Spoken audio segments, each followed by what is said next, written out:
Good morning everyone. I am Vinush from grade 11. I have been standing for the position school head boy. I have been studying in school since 2017. Over this year, the school has become my second home, giving me opportunities to learn, participate and grow. I want to serve the students and pay back my school with my position.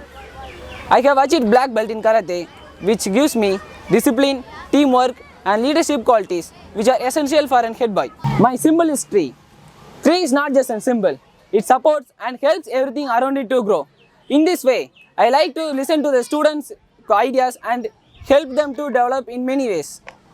If you elect me as a school head boy, I promise you that I will be a dedicated, approachable and responsible head boy. I will closely work with the students and teachers in encouraging participation in academics, sports and many other activities. I will try my best to create a positive and friendly school environment.